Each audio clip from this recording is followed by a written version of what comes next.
Olá, queridos! Sejam bem-vindos ao programa Profecias Bíblicas Esperança das Nações.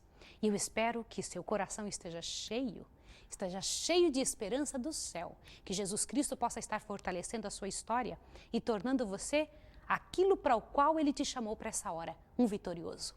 Nós vamos orar agora, vamos pedir a Deus que nos abençoe, que também faça agora neste programa aquilo que tem feito em todos os outros programas que temos estudado. Tem trazido o seu Espírito para nos fazer entender. Vamos orar então, pedindo a Ele que nos dê o Espírito Santo? Bendito seja o teu nome, Senhor, pela graça e pelo poder do Senhor Jesus Cristo, teu Filho, o nosso Redentor. Te peço que nos abençoe agora, que nos fortaleça, que nos encha de bênçãos, que nos envie porção dobrada do teu Espírito para estudarmos a tua palavra. Em nome de Jesus Cristo. Amém.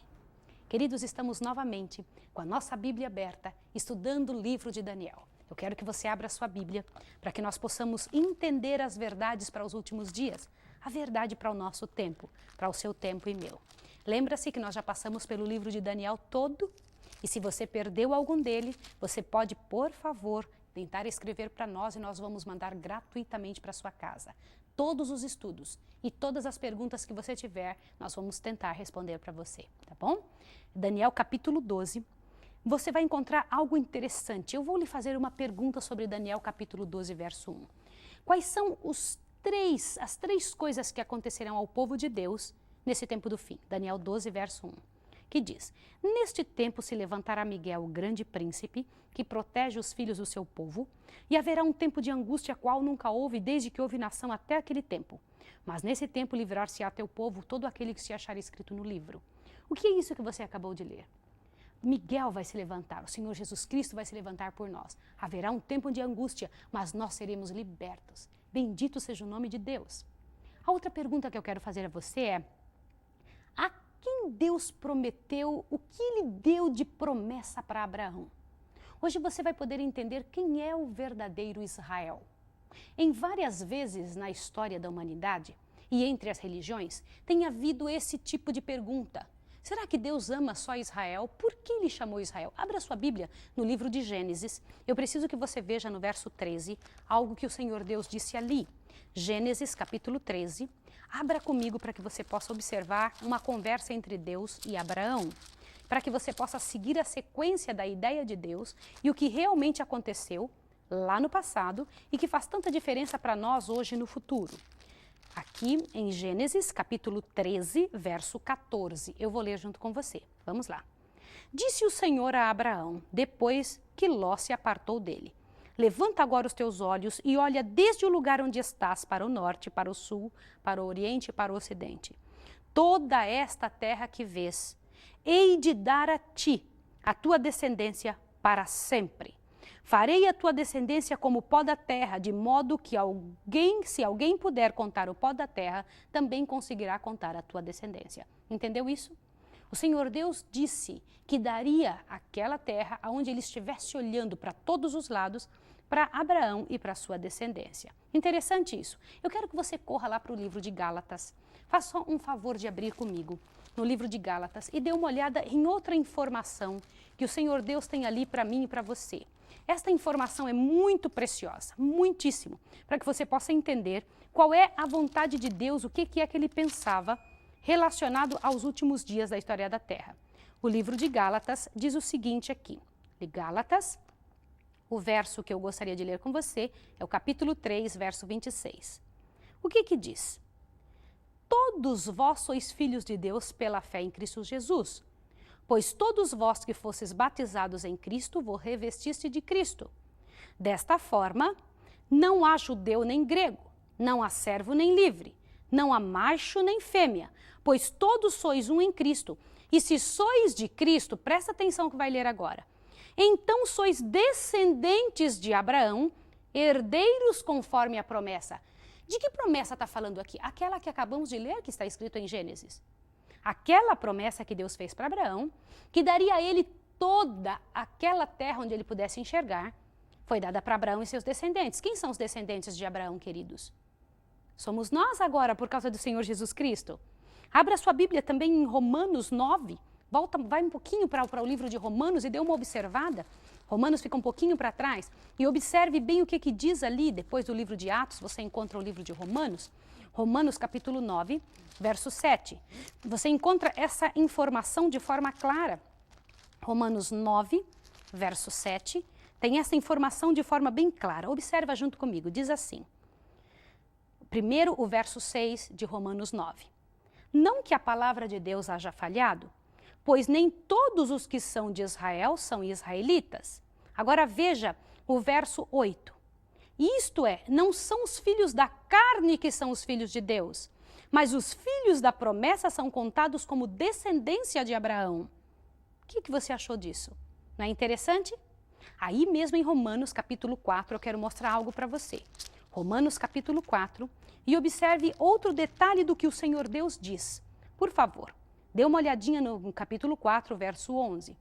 Ele recebeu o sinal da circuncisão, selo da justiça da fé, quando estava na incircuncisão. Lembra que os descendentes de Abraão haveriam de circuncidar-se, e todos os que viriam depois dele, para que se tornassem povo de Israel? Você lembra disso? Agora continua. Para que fosse pai de todos os que creem, estando eles também na incircuncisão, a fim de que a justiça lhes seja imputada. Aqui nesse verso, está falando de um momento em que algumas pessoas pela circuncisão seriam aceitas também se crescem. Continua. E ele é também pai da circuncisão daqueles que não somente são da circuncisão, mas que também andam nas pisadas daquele que teve nosso pai Abraão antes de ser circuncidado, da fé que teve nosso pai Abraão. Observa mais um pouquinho. A promessa de que havia de ser herdeiro do quê? Do mundo. Não só das terras onde estivesse vivendo. Do mundo, queridos. Não foi feita pela lei a Abraão ou a sua posteridade, mas pela justiça pela fé. Agora, observe uma coisa interessante. Isto mostra que aqueles que são descendentes de Abraão, aqueles que realmente são os israelitas modernos, são os que creem no Senhor Jesus Cristo. Agora veja uma promessa interessante que Jesus Cristo fez aos filhos dele. Eu quero que você vá na sua Bíblia em Mateus, capítulo 5, e olha que coisa interessante que nós encontramos aqui, vindo da boca do próprio Senhor Jesus. Olha Mateus capítulo 5 e veja o que nosso Deus diz. Mateus capítulo 5, verso 5. Olhe comigo. Bem-aventurados os mansos, porque eles herdarão a terra. Queridos, aqui o Senhor Jesus diz que são os mansos que herdarão a terra. Acaso existem mansos somente em determinado povo? Ou somente este povo Deus alcançaria para torná-los mansos e somente este povo desejaria serem mansos sobre a terra? Vá na sua Bíblia em Hebreus 11. Olha que coisa interessante que o povo relacionado a Abraão, esses descendentes, iriam querer. Hebreus capítulo 11, verso 10. Olha que coisa interessante. Pois esperava, falando a respeito de Abraão, a cidade... Hebreus 11, verso 10. Pois esperava a cidade que tem fundamentos, do qual Deus é o arquiteto e construtor. Olha que coisa interessante. Acaso somente este povo espera a cidade do céu, a cidade de Deus? Ou existem mais outras pessoas na terra que buscam a cidade do Senhor? Dê uma olhada, por favor, agora, qual foi o nome dado a Jacó depois de lutar com Deus. Volte a sua Bíblia lá em Gênesis 32, o versículo 27 e 28. Por favor, em Gênesis capítulo 32, você vai ver outro detalhe interessante que eu quero chamar a sua atenção para que você observe. Foi no momento em que Jacó estava lutando com Deus, lembra? Agora veja no capítulo 32, verso 27. Perguntou-lhe o homem, qual é o teu nome? E Jacó respondeu. Ele disse, eu sou Jacó. Então o homem disse, não te chamarás mais Jacó, mas Israel será o teu nome, porque lutaste com Deus e com os homens e prevaleceste. Por que Deus mudou o nome de Jacó? Porque ele havia lutado com Deus, mudou para o nome de Israel, que significa vitorioso. Presta atenção como veio este nome, de onde apareceu. Eu vou lhe fazer uma pergunta agora. Dê o nome de duas pessoas que não eram filhas de Abraão, não eram descendentes diretas de seu sangue, não tinham nada a ver com o povo de Deus e, no entanto, receberam o nome de israelitas também e fizeram parte daquela linhagem de pessoas que se tornaram pais de nosso Senhor Jesus Cristo. De quem que eu estou falando? Eu quero que você veja Mateus, capítulo 1, verso 5. Olha que coisa interessante. Vai lá no livro de Mateus, capítulo 1, verso 5, você vai ver o nome de duas pessoas que não tinham o sangue de Abraão, mas que foram consideradas israelitas. Dê uma olhada. Salmão gerou a Raabe, Raabe gerou a Boaz, Boaz gerou a Ruth, a Obed, e Obed gerou a Jessé. Quem foi Raabe, queridos? Deu uma coisa interessante para você ver. Era uma prostituta do passado, uma meretriz. Ela se tornou o povo de Deus. Ela foi que deu a luz a Boaz. Olha que coisa séria. Lembra de Boaz? Você se lembra também que gerou de Ruth a Obed? Lembra de Ruth? Ruth também não era do povo de Deus e se tornou do povo do Senhor, uma das ascendentes do Senhor Jesus Cristo. Esses foram pais de Jessé, que Jessé gerou a Davi. É uma coisa interessante nós vermos isso. Pessoas que se tornaram do povo de Israel sem terem tido comunhão sanguínea com este povo. Se Deus anuncia que uma nação será destruída e ela se arrepender, Deus lhe infligirá um desastre ou não? E se for o contrário? É importante você pensar a respeito disso e falar, Maísa, mas o povo de Israel, assim como de um lado tem um povo acreditando que só o povo de Israel vai ser salvo, existe um outro que pensa que os israelitas não serão salvos de jeito nenhum. Quando Deus pronuncia algo contra um povo, ele volta atrás, qual é o tipo de atitude dele, como é que ele age? Abra sua Bíblia, por favor, em Jeremias, capítulo 18. O livro de Jeremias, do profeta Jeremias, traz informações claras a respeito disso que vamos precisar entender agora. Jeremias capítulo 18, e você observe com clareza o que o nosso Deus diz no verso 7 em diante. Dê uma olhada. Queridos, eu quero que vocês vejam um detalhe. As profecias que estão em Daniel e Apocalipse não são condicionais. Elas vão acontecer exatamente como está escrito ali. Mas existem outras coisas que Deus diz e que são condicionais, tá bem? Como o caso de Nínive. O Senhor Deus disse que destruiria a cidade, como o povo se arrependeu, ele tirou a sua mão. Entende o que eu quero lhe dizer? Agora observe nesse verso aqui, capítulo 18 de Jeremias, verso 7 em diante. No momento em que eu falar contra uma nação e contra um reino para o arrancar, derrubar e destruir, se a tal nação contra a qual eu falar se converter da sua maldade, também eu me arrependerei do mal que pensava fazer-lhe. Se em qualquer tempo eu falar de uma nação ou reino para edificar ou para plantar, e se ela fizer o mal diante dos meus olhos, não dando ouvidos à minha voz, então me arrependerei do bem que tinha dito que faria. Você entendeu isso aqui? Como é que Deus age frente às situações? Se por acaso um povo condenado muda de ideia, o que Deus faz? Deus simplesmente vai e os recebe. Essa é a atitude de um pai. É assim que Deus age. No entanto, se Deus disse que faria o bem com relação a um povo, e esse povo não segue os ditames que Deus prescreveu, porque há uma linha para ser caminhada, há um tipo de comportamento, um tipo de atitude a ser observada por aquele povo que Deus escolhe. Se não acontece, o Senhor Deus também se retira. Isso faz parte da justiça de Deus e precisamos compreender isso, e isso é simples de entender. Vou lhe fazer outra pergunta.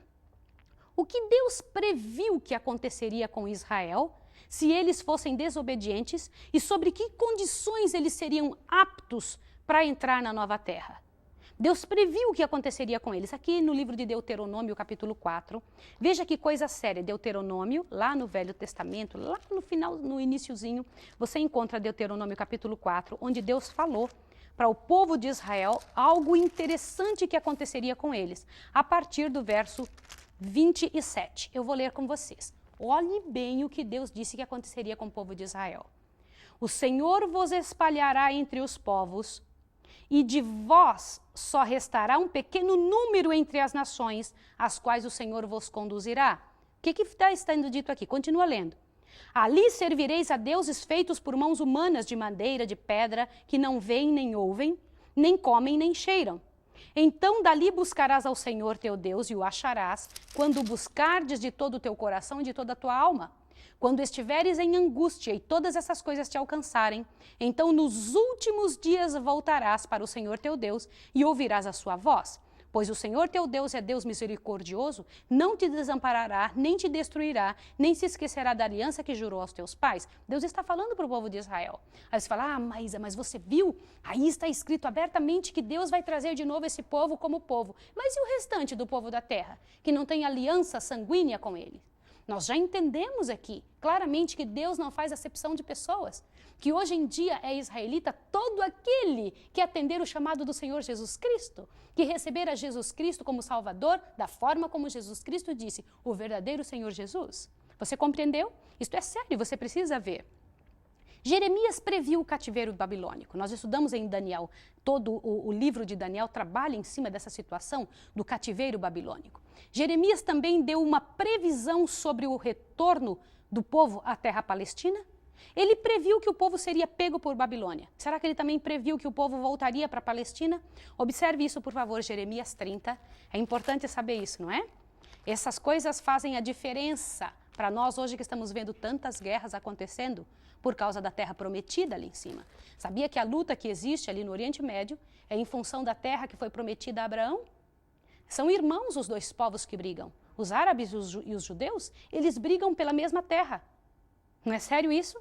Jeremias, capítulo 30, o verso 3 a 11, dá informações muito interessantes para nós. Mas eu quero ler o verso 3 com você, de Jeremias 30. Diz o seguinte: Vem dias, diz o Senhor, em que farei tornar o exílio do meu povo, Israel e Judá, e tornarei a trazê-los à terra que dei a seus pais e a possuirão, diz o Senhor. Agora veja o verso 11. Eu sou contigo, diz o Senhor, para te salvar. Embora eu te dê fim a todas as nações entre as nações que te espalhei, a ti, porém, não darei fim, mas castigar-te-ei com medida, de todo não te terei por inocente. Queridos, Deus não tem um povo especial na terra, um povo só que Ele ama. Ele ama todas as pessoas. Quando Ele chama alguém para ser seu em particular, Ele dá para essa pessoa uma responsabilidade, para esse povo, uma responsabilidade muito maior do que para o resto do mundo. Deus escolheu um povo aqui na terra para pregar a sua mensagem, não significa que Ele ama somente esse povo. Deus escolheu aqui na terra um povo para lhe servir de testemunha, mas não significa que Ele ama somente esse povo. Assim foi no tempo do povo de Israel, porque Ele chamou este povo para que eles levassem a mensagem de Deus avante, para que chamassem os outros filhos, para que trouxessem o povo de Deus de terras distantes e os ensinassem a adorar de forma correta. Isso é muito significativo para que nós possamos entender e não fazermos hoje acepção de pessoas, achando que Deus tem só um povo na terra. Deus tem filhos sinceros em todas as religiões. Em todos os lugares, Deus ama seus filhos. Ele só quer ensinar a maneira correta que Ele espera que eles vivam, para que possam entender o que fazer. Queridos, após os judeus voltarem da Babilônia, quanto tempo Deus deu a eles? Queridos, o que nós estudamos em Daniel, capítulo 7, 8 e 9, nos revelou com clareza, naquela profecia das 2.300 tardes e manhãs, que Deus havia dado um prazo para o povo de Israel. Lembre-se disso. Por que um prazo? Deus os chamou para que eles fossem um povo particular, peculiar e especial, não porque os amava mais, mas porque Deus trouxe o amor deles para que eles revelassem esse amor para o mundo. Só que o povo não viveu da forma como o Senhor Deus pedia. Virou as costas para o Deus eterno. E por isso, o Senhor Deus permitiu que eles fossem tomados por outras nações, como é o caso de Babilônia, que estamos estudando em Daniel. Lembra? Mas você se lembra que foi dado um prazo para este povo? Lá na profecia das 70 semanas estão determinadas sobre o teu povo, sobre a tua santa cidade. E 70 semanas era quanto? Você se lembra dessa situação? Essa coisa muito interessante. Abra sua Bíblia em Daniel capítulo 9, o verso 24. 70 semanas estão determinadas sobre o teu povo. Deus tinha dado um prazo de 490 anos. 70 semanas, na linguagem bíblica profética, cada dia representando um ano, são 490 anos. Desde a data da restauração de Jerusalém, que foi em 457 a.C., daquela data em diante deveria se contar 490 anos. Isso cai certinho no ano 34 de nossa era, quando o último profeta foi enviado ao povo judeu para tentar trazê-los de volta para a verdadeira adoração, para reconhecerem Jesus Cristo como Salvador. Foi Estevão. Você se lembra da situação de Estevão? Isso está lá no livro de Atos. Queridos, louvado e bendito seja o nome do Senhor.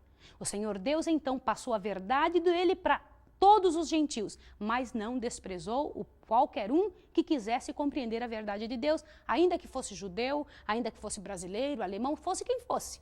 O povo do Senhor hoje é qualquer um que aceitar o Senhor Deus eterno, que aceitar o sacrifício de Jesus Cristo, que entender que para chegar no Deus eterno é preciso passar por o único caminho, a verdade e a vida, que é o Senhor Jesus Cristo. Consegue entender isso? Isso é muito claro, isso é muito verdadeiro. O que Jesus disse de Israel se ele não desse fruto? Isso aqui é muito sério. Eu faço questão de ler essas coisas com você para que você tenha essa certeza do que é que Deus estava dizendo em São Lucas, capítulo 13. Por favor, vá para São Lucas, capítulo 13 e observe o que foi que o nosso Deus falou a respeito do povo de Israel se não desse fruto, se fizesse o errado. O verso 6 em diante do capítulo 13 de Lucas. Então Jesus proferiu esta parábola. Certo homem tinha uma figueira plantada na sua vinha e indo procurar nela fruto não o achou. Pelo que disse ao viticultor, há 3 anos venho procurando fruto nesta figueira e não acho. Corta-a, porque ocupa ainda a terra inútil. Ele, porém, respondeu, Senhor, deixa este ano até que escave e esterque. Se der fruto, ficará, se não, depois mandarás cortar. O que você entende por isso? Vá para a sua Bíblia em Mateus 21, 43, que você vai ver a resposta. Vai dizer, mas isso aí não está falando de povo algum. Mateus 21, verso 43, onde explica abertamente do que é que estava dizendo. Veja, portanto vos digo que o reino de Deus vos será tirado e serás entregue ao povo que produz os seus frutos. É Jesus falando. Veja o verso 45. Os principais sacerdotes e os fariseus, ouvindo essas palavras, entenderam que ele falava a seu respeito. Você entendeu isso? Jesus estava falando exatamente do povo de Israel que seria cortado e lançado fora se não desse frutos. De acordo com Paulo, quem é o real judeu hoje após a cruz? Vai na sua Bíblia em Romanos capítulo 2. Vai lá no livro de Romanos, você vai entender quem é o verdadeiro israelita hoje. O livro de Romanos, na linguagem de Paulo, traz com clareza essa verdade para nós. Romanos capítulo 2 faz com que seja aberto aos nossos olhos essa ideia. Romanos capítulo 2, verso 28. Leia comigo. Diz assim, não é judeu o que é o exteriormente, nem é circuncisão o que é exteriormente na carne. Agora veja o verso 29. Mas é judeu o que o é no interior, e circuncisão o que é de coração, no espírito, não na letra, cujo louvor não provém de homens, mas de Deus. Quem que é verdadeiramente judeu hoje?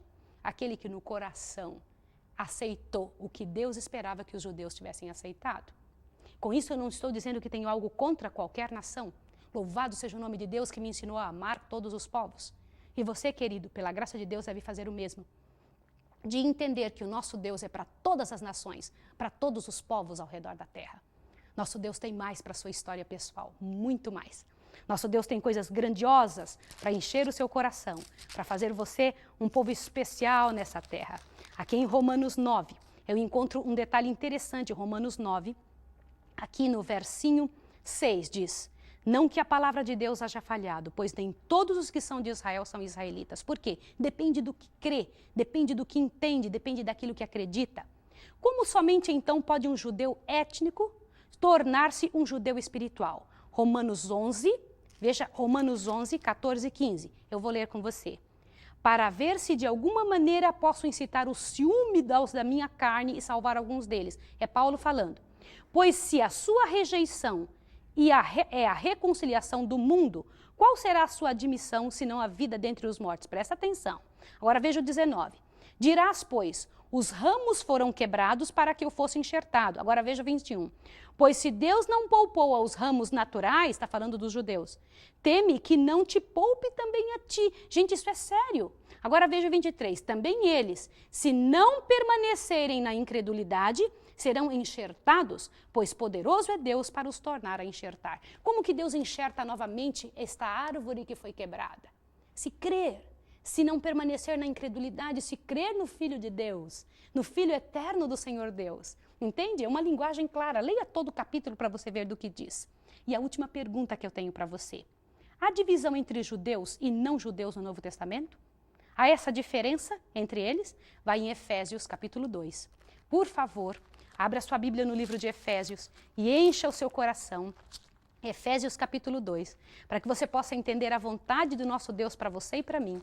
Qual era o interesse de Deus em permitir que você e eu compreendêssemos essas verdades? Efésios capítulo 2. Olha que bonito que você vai olhar agora sobre o verdadeiro Israel. Dá uma olhada, o verso 14. Olhe bem. Pois ele é a nossa paz, o qual de ambos, dos dois povos, judeus e não judeus, De ambos os povos fez um e destruiu a parede de separação, a barreira de inimizade que estava no meio, desfazendo-se na sua carne. Veja o 16. E pela cruz reconciliou ambos com Deus em um só corpo, matando com ela a inimizade. Olha que lindo! Esse é o nosso Deus. 19. Assim já não sois estrangeiros, nem forasteiros, mas concidadãos dos santos e da família de Deus. A família de Deus é de todos os povos. Edificados sobre o fundamento dos apóstolos e dos profetas, sendo o próprio Cristo Jesus a principal pedra angular. Nele todo edifício bem ajustado cresce para o templo santo do Senhor. E nele também vós juntamente sois edificados para a morada de Deus no Espírito. Glorioso seja o nome do Senhor. Agora eu quero orar com você como um filho de Deus, membro da família celestial. Vamos orar agora? Misericordioso Deus e Pai que estás nos céus, eu louvo o teu nome porque tu não fazes acepção de pessoas e nos aceita todos os povos na terra, como se fôssemos judeus espirituais, Senhor, como se fizéssemos parte daquele povo que tu escolhestes de forma especial e realmente somos, povo escolhido para ti, para fazer parte do teu reino para sempre. Senhor, abençoa todos os filhos teus nessa terra, todos aqueles que ainda vão conhecer a tua verdade através da palavra falada, escrita, cantada, mas que em nome de Jesus tem o desejo no coração de te conhecer. Abençoe essa pessoa em casa, que ela seja um alvo do teu amor, pela graça e pelo poder de Jesus Cristo, que está no lugar santíssimo do santuário celestial, por quem oramos e agradecemos. Amém. Deus abençoe você e até o próximo estudo.